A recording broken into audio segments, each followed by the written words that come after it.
Assalamualaikum warahmatullahi wabarakatuh. Perkenalkan, nama saya Putri Maharani Salsabila Beradi Kusuma dari kelas 11 IPA 2, nomor absen 28. Saya akan mempresentasikan pembebasan Irian Barat pada tahun 1945 sampai 1963.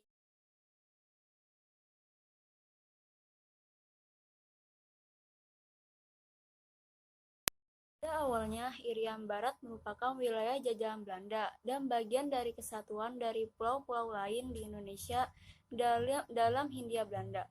Namun, ketika penyerahan kemerdekaan kepada Republik Indonesia, Irian Barat belum disertakan di dalamnya. Hal ini menyebabkan kepemilikan wilayah itu menjadi permasalahan antara Republik Indonesia dan Belanda, sehingga muncullah upaya pembebasan Irian Barat dari tahun 1945 sampai 1963.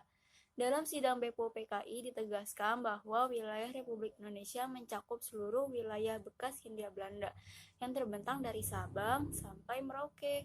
Oleh karena itu, ketika Indonesia merdeka, maka Irian Barat sudah seharusnya ikut merdeka. Namun, Belanda tidak mau mengakui kemerdekaan Indonesia, tetapi justru melakukan agresi ke Republik Indonesia, sehingga berkorbanlah Perang Kemerdekaan, yaitu pada tahun 1945 sampai 1949. Akibat perjuangan Indonesia dan dukungan forum internasional, Belanda akhirnya mengakui kemerdekaan Indonesia melalui Konferensi Meja Bundar pada tahun 1949. Kendati Belanda telah mengakui, namun dalam penyerahan kedaulatan tersebut, Irian Barat belum disertakan dan baru akan dirundingkan 1 tahun kemudian. Pada kenyataannya, masalah Irian Barat tidak mudah untuk diselesaikan, karena Belanda tetap bersikeras mempertahankan wilayah itu.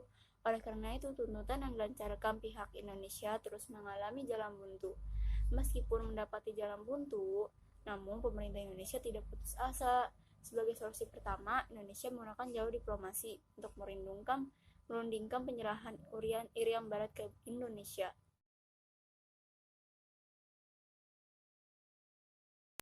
Pemerintah Republik Indonesia mengambil langkah untuk melakukan diplomasi dalam upayanya membebaskan wilayah Irian Barat dari kekuasaan bangsa Belanda. Langkah tersebut dipilih oleh bangsa Indonesia untuk menghindari timbulnya konflik bersenjata di antara kedua belah pihak yang akan menyebabkan timbulnya korban jiwa baik dari pihak bangsa Indonesia sendiri maupun di pihak bangsa Belanda. Nah, di sini ada langkah-langkah diplomasinya nih, yaitu ada 6. Pertama, tanggal 4 Desember 1950 diadakan Konferensi Uni Indonesia Belanda, tapi gagal. Yang kedua, bulan Desember 1991 diadakan perundingan bilateral antara Indonesia dengan Belanda. Ini gagal lagi. Yang ketiga, bulan September 1952 Indonesia mengirimkan nota politik ke Belanda. Gagal lagi. Yang keempat, Indonesia mendapat dukungan dalam konferensi Kolombo pada bulan April 1954. Yang kelima, tahun 1954 Indonesia tidak memperoleh dukungan yang kuat dalam sidang PBB. Yang keenam, pada tahun 1955 Indonesia mendapat banyak dukungan dalam konferensi Asia Afrika.